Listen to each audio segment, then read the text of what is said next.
Hey, my name is PolishLynx and let's continue. Mirt. Alright. Different day, different episode. Anyway, I already have 10 hours into this game. Because after, ending the previous episode, I decided, let's lay in the bed. Let's lay in the bed for a little bit. Because I was tired, okay? I was like 5 minutes in bed and I will continue. Of course I fell asleep and that's how I have 10 hours in the game. Now let's continue. The sky was dark as velvet. Even the roadside lamps were unlit. The moon overhead was the only light source. The two of them made their way to the campus, a pair of shadows somehow unsettling, hollowed in silver. They could hear the music before they arrived. A voice was raised in a song, not an especially good singer, but someone with passion at least. Siva scanned the tables, crowded with people, heavy with bottles. I don't see, I'm probably asleep. And there he was, Anton, standing on the terrace, silently observing the crowd. His face was in darkness, but Siva raised his hand. Oh, wrong voice. Great. Feeling certain the other man would have noticed the new arrivals, just as he thought, Anton waved back and came down the outside staircase. All by yourself? Steve asked casually. Just that morning the new arrival had been ordinary, a regular guy. Now he was a potential threat. Some kind of predator lurking in the shadows at night. Anton only smiled and gave a shrug, but Stiva wasn't about to back off. He had to get the other man to open up. Shall we find some company? This is Taro, by the way, from the tavern. Anton. He reached out a hand. Tara ignored the greeting and stared intently at the new arrival. Her dark eyes looked like coffee stains in the half light. Anton shrank to himself, plainly not expecting that reaction. He looked away embarrassed. This awkward confrontation went on for a few more seconds. Tara looking at Anton, and Siva looking at Tara, trying to read from her expression what, if anything, she'd seen. At last she gave a small smile and said, "Nice to meet you." That's definitely not a voice that suits her whatever. Anton sighed audibly in relief, and Siva followed suit. But did this mean Anton wasn't the threat? Was the newcomer Stiva was due to see the next day? Or perhaps it was someone else who'd already arrived, who'd been down for weeks now, even? Who knows? The three of them approached the tables. There were 4 nearby set out in a row. It seemed as if there was no space to be had along the benches, but someone shouted, "Hey, that's Stiva! Come on, shift!" And 3 free places opened up at once, as if by magic. A plastic cup appeared in front of him, with a slice of lemon at the bottom. One filled with vodka. Another of the guests passed him a peeled cucumber and a slice of cheese. Cultured people, I guess. Your attention, please. Sasha stood up, gripping his own cup and cleared his throat. He was the life and soul of the party, the hardest worker and the most accomplished drinker of them all. We have another new arrival on campus, so let's give him a warm welcome. A toast to his health. A chorus of drunken voices began to shout. The crowd started clapping their hands. Anton stood up, looking mortified. He was blushing so hard his cheeks were practically carmine.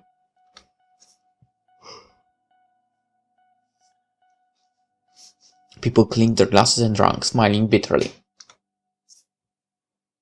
The next morning was heavy and dank with the mist of the river. Steve peeled his face from a pillow and washed at the sink. He had to head to the station and meet today's new arrival. What if he just didn't go? Whoever it was, they'd never get her here unaccompanied. No one could find Mirt if they were specifically looking for it. Leave him at the station then. If he called the office telephone, Steve could just say it was the wrong number. Go for him. Stay in Mirt, could he? Hey, why would I do that? Go for him. No, go and get him, Steve told himself. He could make all the excuses he liked, but he couldn't explain himself to everyone else. And who was he to make such a decision? There was someone waiting out there, at that lonely siding. More than likely just a regular guy, just like him, who wasn't guilty of anything. If he let himself be afraid of everyone who turned up in Mirt recently, he'd have to drive out half the town. Steve dressed quickly and made his way out onto the terrace. In the courtyard, the 4 tables were strewn with empty plates, the remains of last night's fest. Green was sitting in the middle of it all, dressed in jeans and nothing else. He had his knees rolled up to his chest, his arms around his legs and his fingers locked together. He was surrounded by discarded bottles, white and green. The demon seated Steve afoot. He waved absently as he ran past. Steve had the road all to himself. He wound the window down as he drove, to taste the morning breeze. They're called visions, he thought, because anyone can interpret what they've seen quite differently. And if Tara doesn't always understand what the things she saw are supposed to mean, who am I to tell her? He was almost an hour late, and yet the new arrival was still waiting, right where he'd been told to, on the stairs under the clock. He was white from head to foot, the color of hospital wall, his hair, his clothes. He wore a thick, warm sweater with a hood. Steve was still wondering, should he do this? He could just get back in the car and speed away. Good morning, you must be Mr. Slav. The stranger gave Steve no chance to escape, as if he knew exactly who he was talking to. Steve froze, caught by surprise and to think reply. Mr. White stood there, patiently waiting for the answer. That's me, yeah?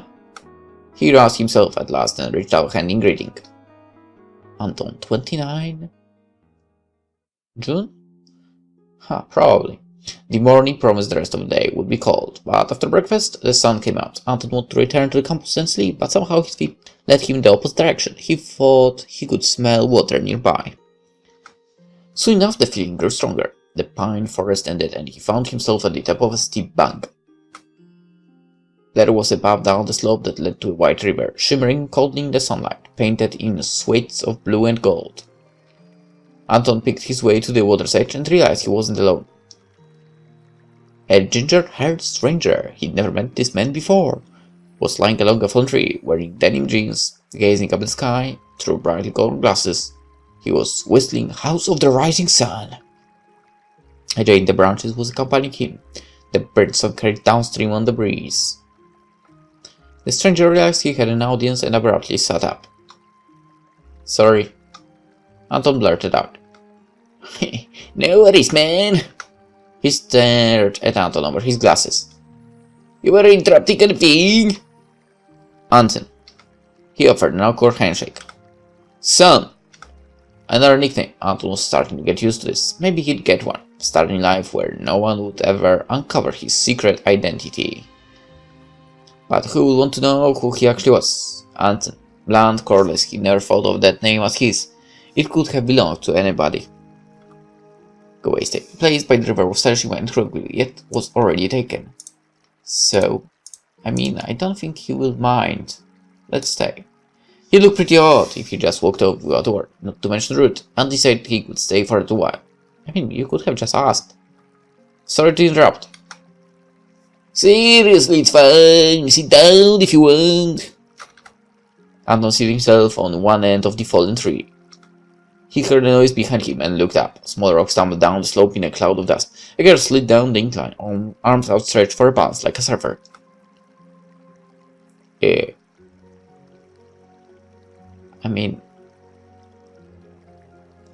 From her neck below, you can tell that's a girl. From neck up, well, that's something to argue about. Diana. He'd seen her at a distance, but never met her in person. The men on the campus were always talking about her, and Anton wondered why she was so popular. Exactly why? The obvious reason was she was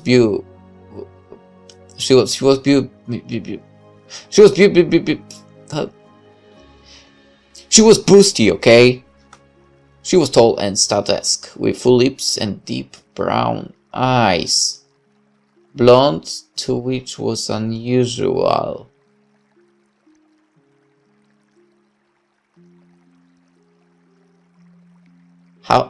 How does anybody find her beauty? I can't even say that word, because it's not true. She wore her hair tied up in a bandana. For a couple of stray locks had escaped to hang down on either side of her face. That's a man face, by the way. She gave him a smile, showing white and even teeth. Yeah, that's a man. Hey, son. Hey, here. Hi. Swimming? They both shook their heads. That's a shame. Without warning, she began to disrobe. She slid out her dress and kicked off her sandals, for she left her hair tied up. Without a trace of self-consciousness, she inched carefully in the water. Son glanced at her bare back, then hastily looked away. Was that out of courtesy, or was he simply embarrassed? Oh, cold, cold, cold! She gave a whoop of laughter. Anton looked up. Only Diana's head remained above the surface, still wrapped in her motley bandana. She swam in a small circle, then returned to the shore. You were swimming in that? Still cold, she said, shivering, while she wrapped herself in a towel. Son remained silent. Diana shook herself, then sat down carefully next to Son on the tree. I don't see you much in the campus. Hell if here. He shrugged. We don't all drop in, you people day in day out. Why is that? She started to draw at random in the sand. Force of habit. I mean, everything changes differently, right? Some of you turn up, some of you go. It seems like too much work to remember all those names and faces.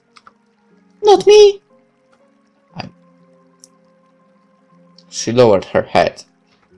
I'm not going anywhere. I'll be leaving here too pretty soon. She didn't seem as if she ought to be staying on, Anton thought. Not in a town this cold and forbidding. She ought to be living on some kind of tropical island, wandering across golden beaches in a colorful swimsuit, drinking cocktails. Neither of them were paying him any attention. Anton felt a sense of disquiet, so uncomfortable he got up and left without a word. As he trudged back in the forest, he caught a flash of movement through the trees, a brilliant shade of white, a cat perhaps. But how would something like that find its way in here? Anton, 30 June. Anton's little office was in the very center of Mirt. His workday began at 8 in the morning, and continued until 5 in the evening. That's, 9 hours? He had an hour to get his lunch from 2 in the afternoon. His job wasn't especially cool, and it was quiet. The only thing that brought silence was the sound of typing from Misha, his boss. Misha was just as serious as Steva had said, a bear of man, huge and strong. He had no obvious vices. It didn't seem as if he drank or smoked. He showed Anton around, pointing out important things like any files he might need, but neither made small talk nor even smiled the whole time. Perhaps he'd been born frowning. When it was time for lunch, Anton headed to the canteen, where he met Galia, Misha's wife. Physically, the woman was the complete opposite of his boss. Small and slim, with the figure of a teenage boy. She had her blonde hair in a ponytail and wore jeans and simple tank top without a hint of makeup. She bought her husband his lunch, which seemed to perk him up enough to introduce Anton to her. Nice to meet you! I hope you do get on. His barks worse than his bite. Misha muttered something inaudible and, digging into his macaroni, told Anton he could go home for the day. Anton's surprise managed to thank the man and headed to the canteen again. This time, he ran into Steve on the way. How first day go? Pretty good, I guess. Same the menu we got. Sufrita today. Sufrita. He seemed overly excited, as if this was the best news he'd heard in a while. Yeah. I need to have a look at how does that stuff look like. And that's not what I wanted to write. What the hell? This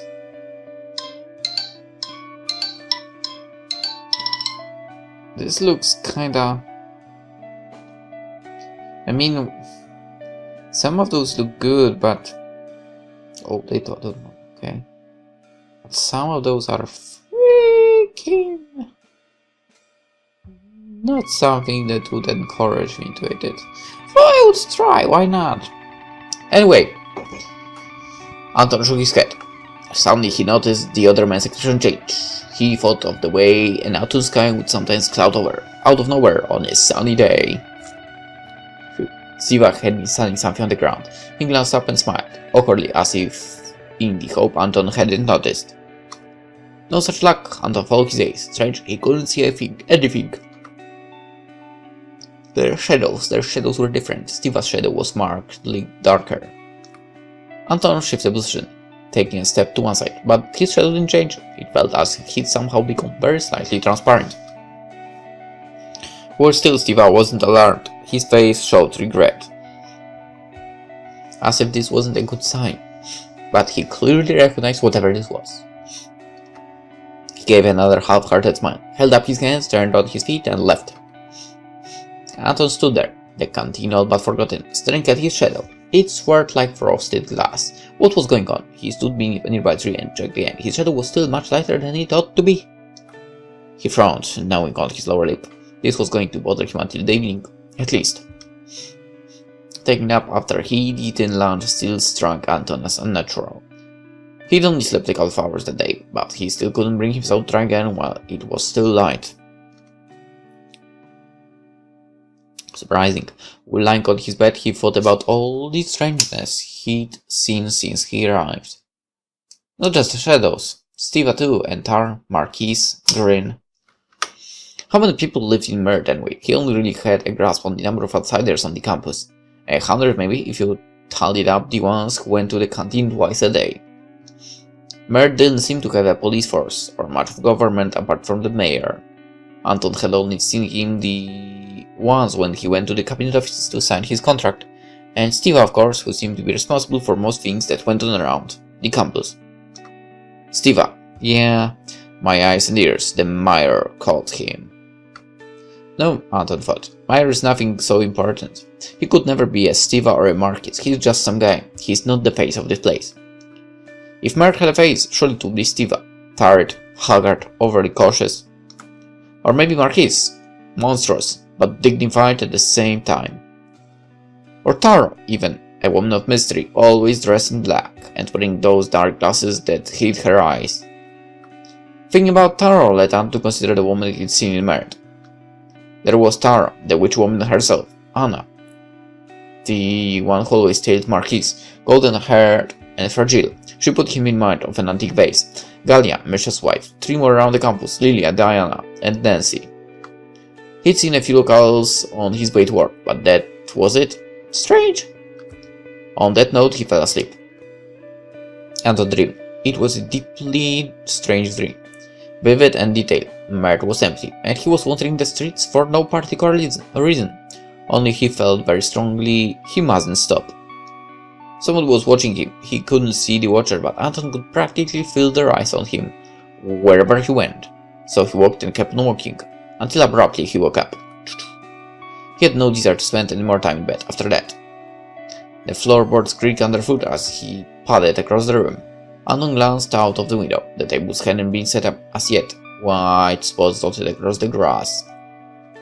He could see Grin sitting at one of them, along with more people he didn't know by name. The sky was growing darker, yet suddenly the campus was lit with a radiant golden light, even though the sun had already set. Woo! Ho ho ho ho!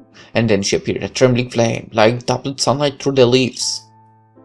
She could have stepped straight out of something by malice. Her steps were so graceful she seemed almost waveless. Her face had the softness of a child's, only with a slight smirk, like a fox's grin. Her long hair, like dancing flames, hung all the way to her waist. Despite the chill in the air, the girl wore a simple summer dress. She caught sight of the pool around the table, and her face broke into a smile. She waved. Anton knew in that moment what it meant to be heartsick. It was as if he had a tumor, some kind of terminal illness that had spread throughout the entire being. But he had to stay alive, until autumn at least, so he could be near her. Huh? And then, just a bit behind that sudden epiphany, he wanted to die right away. He saw Sasha run over to the girl and hoist her off the ground. She was laughing. Anton froze. He couldn't even blink. Dear God, said his sister, please, or we're just friends. Come on, you owe me. But Sasha kissed her, and Anton realized the girl was very unlikely to be his sister. Unless we are in Alabama. He was tempted to fall across the bed and lie there, stewing in misery until he wasted away. Then he felt anger, swiftly building to fury. He snatched up his coat and ran downstairs to the yard. Shaking with rage, he sat down opposite Sasha and the girl, who was resting her head on his shoulder. Hey, Anton! The other man smiled at him. Was he jeering? He was jeering, wasn't he? It's Veronica! They could hear music from upon this window. Ray Charles really started to drum on the tabletop. Good to meet you. Anton managed. We're having another party evening. Perhaps you will like reading something? No poet, Anton said flatly. Join the club. We don't usually read our own work, so there's no law against it. I have no idea what to read. They were the first words Anton heard her speak. She was looking up at the sky, toying with her hair. You know, she's not actually. Nah, nothing special. So, think of something. Sash said and yawned. More people were arriving in the yard. Diana sat down near Anton, for she paid him no attention, leaning across the table to gossip and joke with Veronica. They were both laughing, their eyes shining in the gloom.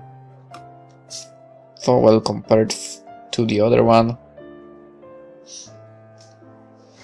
she will be awesome, but without comparison, feeling like third wheel, Anton moved to the next table, where Stiva had sat down. Everyone was quiet. Green was still tapping nervously. There were glasses set out and bowls with biscuits and vegetables arranged along the table.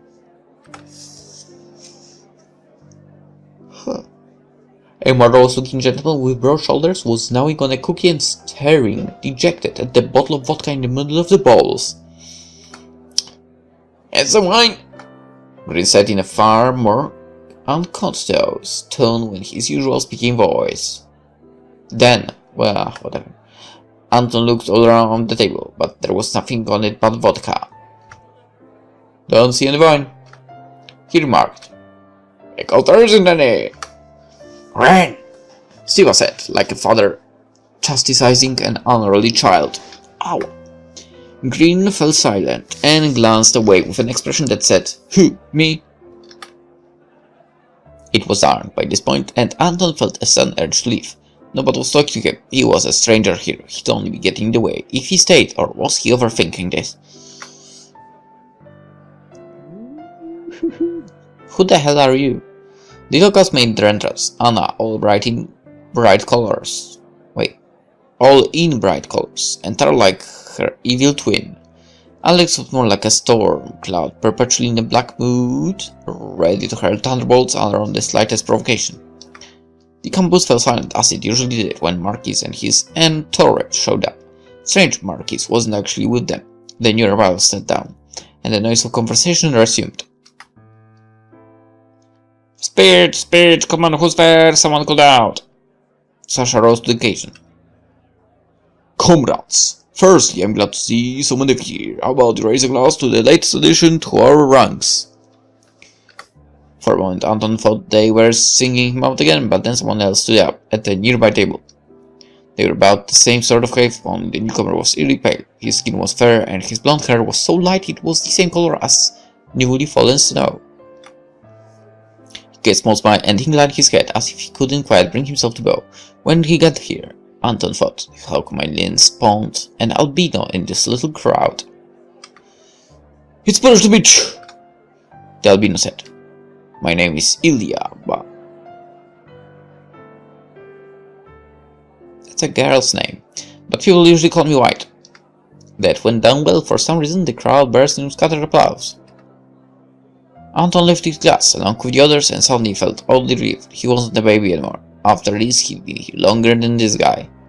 Wow, by 24 hours, what an achievement. Sasha was still talking. "Second on the main order of business, this is the 8th month. It's right in the 8th month we'll be holding this poetry evening, so it's pretty much become tradition. I kick off the evening." The crowd applauded again until Sasha coughed and larged into Mayakovsky. It turned out he was a skilled orator, whatever his appearance suggested. While he was reading, the crowd sat spellbound. No one made the slightest noise. Anton sat motionless. For it wasn't the poetry that caught his attention. He was thinking about Veronica. Sasha sat back down when he was finished and hugged her. They could have been a statue. Just then Galatea and Axis, perhaps from the medicine fountain, a handsome couple. Anton felt feverish, almost as if he were drunk. He left his seat and staggered away from the table, heading for the river. He could still hear Diana reciting behind him, broken up by giggles. "Can't you cure our sadness laughing to the face of passers-by?" Abruptly Anton realized the sound of voice had faded away entirely. He stumbled much too far. It was dark as the grave here. He couldn't see a way back through the pines. He stopped, standing perfectly still, his breath quitting in his throat. Where was he? Was this still Mirt? He tried to remember the way he'd gone, but it was useless. Everywhere he looked, he saw nothing but pine trees. He heard a scream in the night and started to run, then suddenly thought, "Where am I going?" He realized it was just an owl. It swooped past him. So close to his head he almost fell. Did he think he was a mouse? He suddenly felt as if something was hunting him. He turned back, though he wasn't sure where exactly back was supposed to be. What if he never made it? Would anyone even go looking for him once he didn't turn up for work? Anton felt overwhelmed with bitterness, as if the loneliness was a sore taste in his mouth he couldn't get rid of. He kept walking, for he still couldn't hear the sounds of the campus, or even see any lights. Now he was really lost. Where did the river go? He heard footsteps. Another animal? He glanced around and saw Marquis standing alone in a clearing, dusting off his trousers. For some reason he couldn't quite articulate. Anton was afraid to show himself. He watched the other man from behind the tree. Marquis drew himself up, shrugged and walked away to the forest. Anton hugged back for a brief moment, then hurried after him, thinking Marquis might know the way out. Success. After only a few minutes, walking in the same direction, he was back at the campus. He walked back towards the lines, sheepishly lowering his head. What had he even been thinking, running away? What did he hope to accomplish? Marquis had got back ahead of him. The other man stood some distance away, shaking hands with the mysterious stranger. A smile wide offered. Marquis was about as colorless as a human face could manage. Marquis's facial expression, on the other hand, was, well, indescribable. Anton sat down near where he left his companions.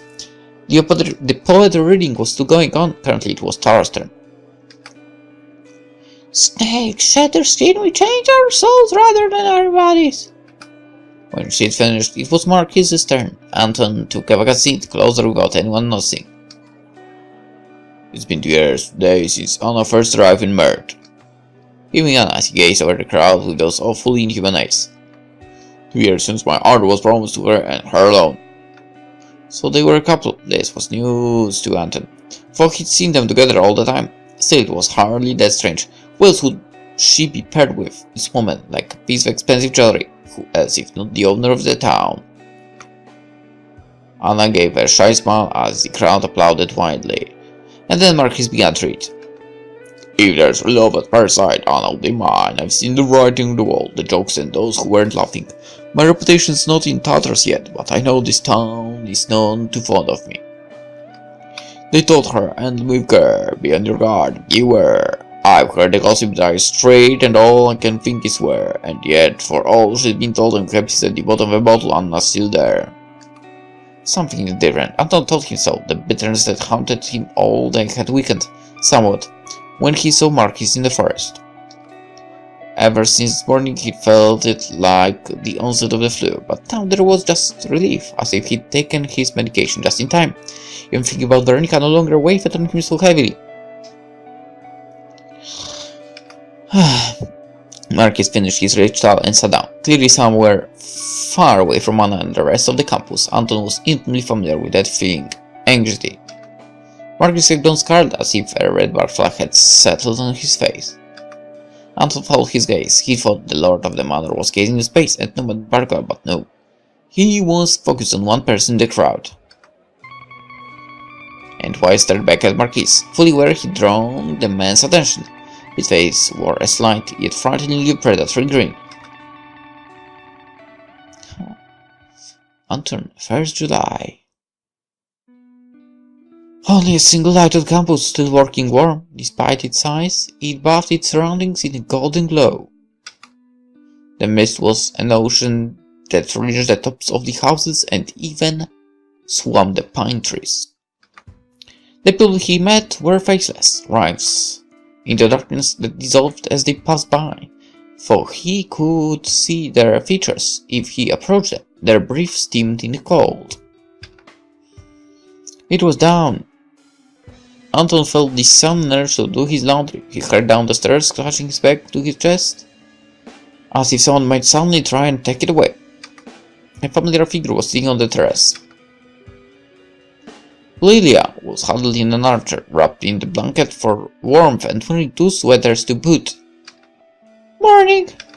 She nodded promptly. He could see her trying to remember his name. "Anton, morning! How come you're not sleeping?" Everyone struggled to place him. He was so ordinary. Middling height, hair, an exceptional shade of blonde, colorless eyes, it could be useful now and again. Just couldn't. He shrugged. Just a good question. Steva told me there's somewhere I could wash my clothes. Oh, sure. She nodded. It's on the way to the canteen. 1 second, I've got some myself. I'll join you. You know what? Her face is the best looking from all the females so far. He waited until she returned, and they walked together through the blue mist. Alright, I'm taking back what I said. She's also not good looking. The laundrette was less than 10 minutes away. It was a small room, not far from the canteen, with 3 monstrous washing machines inside that howled furiously all day long. The door didn't close properly.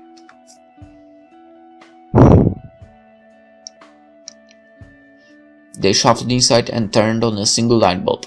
Lilia started loading her clothes into one of the hulking monstrosities. Anna came through the door, carrying a plastic wash bowl. She looked pale. Anton realized she'd been crying only moments before. Wait, crying? Why is... What? Okay, left to her hair, how come I see a violet purple shade? I think it was not only crying. Oh no, there was an ugly bruise on her temple. She saw him, then Lilia, and looked away accordingly, visibly trembling. Apparently she hadn't planned on anyone seeing her in such state. Why else would she be here so early? Anton thought. With rapid darting motions, like some small animal, she threw her clothes in her machine. Anton could see her slender arms shaking.